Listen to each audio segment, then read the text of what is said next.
by following these kind of degenerate, cold-hearted tactics, so some of them are like, don't message her back, treat her bad in a sense, you're just automatically going to filter out all of the good women who actually have any kind of respect for themselves. All that's left is like those club thoughts. They're the type of girls who are going to be more attracted to a guy who, for example, doesn't message them back. And that's got to be saying something. If the girl is more attracted to you because you're not speaking to her, like that's really messed up. Yes, they understand female nature. Yes, there's evolutionary psychology and behaviorism, right? No one's denying that, but there's no morality. There's no conscience. Do you know what I mean? So tell us a little bit about that video they made. Okay. The truths of the red pill only seem like jaw-dropping because we've adopted such like backwards blue pill thinking that men and women are the same.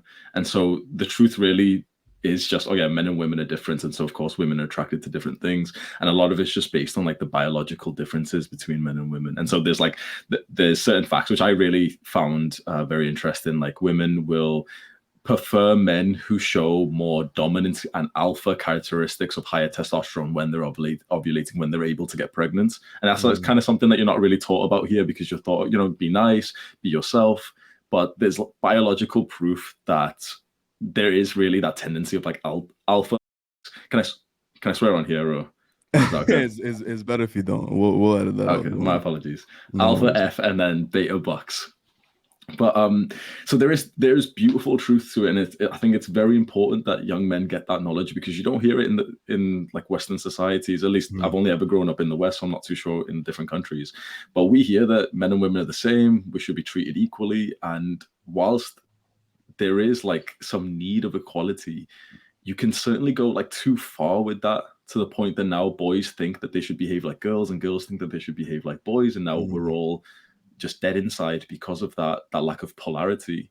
So the issue then with the red pill, because so far it sounds great, but the issue then is that you've got to kind of understand like the red pill is more just kind of the belief system, but the biggest influencers of the red pill are degenerates. They're the type of guys who already had a messed up self-image that they found that knowledge, they implemented it for the fastest version of intimacy that they could get, which is casual sex.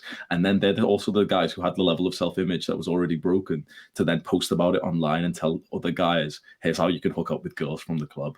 And so by following the red pill, a young man is naturally going to come across those channels where he learns directly from a guy whose main goal was pleasure. And the guys lie about it and they say like, no, the main goal should be purpose and everything beyond your purpose. But the truth is like the entire channel is focused on casual sex. And so at least for me, like I take responsibility that became my biggest goal. And the idea is, like I'm on my purpose, I'm going to the gym and everything. But it's all fueled by the desire of casual sex because you grow up as like a little loner, directionless, purposeless. And then here's finally, and you've been on Tinder and you've been messaging girls and nothing's happening. And here's finally like the truth. The guys are saying, oh yeah, well, here's how you can get the number clothes. Here's how you can get the lay clothes. Here's how you can go to the club and like sleep with the first girl that you see. Well, just follow these easy tactics. One, I think the biggest criticism I have, which I mentioned in that video, it's titled Red Pill YouTubers Are Traumatized, that by following these kind of degenerate, cold-hearted tactics, so some of them are like, don't message her back, treat her bad in a sense, you're just automatically going to filter out all of the good women who actually have any kind of respect for themselves. All that's left is like those club thoughts. They're the type of girls who are going to be more attracted to a guy who, for example, doesn't message them back. And that's got to be saying something. If the girl is more attracted to you because you're not speaking to her, like that's really messed up. And so at least that's the hole that I found myself in. When you said that it leads to a place where you're following people that are hurt or traumatized or they're literally arguing with thoughts, bro, I agree. I'm not gonna name the channel by name right now, but there's so many channels that are literally arguing with thoughts about women, and they're leading a life where they're telling you to treat women and only attract women and create the type of woman that they're claiming to say that we should avoid. Do you get what I mean? Like you're every time having casual sex, or every time you're like, okay, there's a side chick, but then there's a main chick, bro. Every time you're with that side chick, you're literally creating another thought. You're creating another issue of what you're talking about. You know what I mean? There is a huge problem with integrity in that circle, and that's what made me feel. Only when I had the level of accountability of posting the stuff I was doing, and then my boys were calling me out for it. Otherwise, I would have never really thought about it. But you've got to lack integrity by posting red pill content and by engaging in that life, because the argument is, okay, you know, women are so bad, like women are evil in the dating market, and there's so many like ultra sexual women who are like manipulative. They're all thoughts, and the channel that you're mentioning, of course, we all know which one it is, and that makes sense. Okay, fair enough. If you're going to be living like a faithful man who's married and who never like engages in the behavior that causes that, otherwise you are part of the problem. And I realize, yeah, 100%, I'm part of the problem. I'm preaching against this. I'm talking about the detriments of this lifestyle, and I'm causing more of those girls to become like that.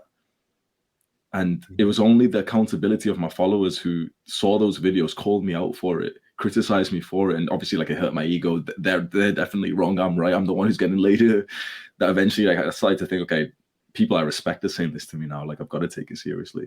It's not the right path. Yeah. Last week or 2 weeks ago, we reacted to a video that you made, 2 Muslim women in the jacuzzi, bro. And what you were saying, I just want to touch on this right now before we go on, is facts, bro. Especially as someone that you don't consider yourself a Muslim yet, right? Alhamdulillah, bro. But being a non-Muslim per se, and just being someone that isn't on deen, you saying the things that deen basically means like our faith, you know? And Rami can correct me if I'm wrong, but being on deen means you're on the right path, on the straight path, right? It's just the saying. You're practicing. It means you're actually practicing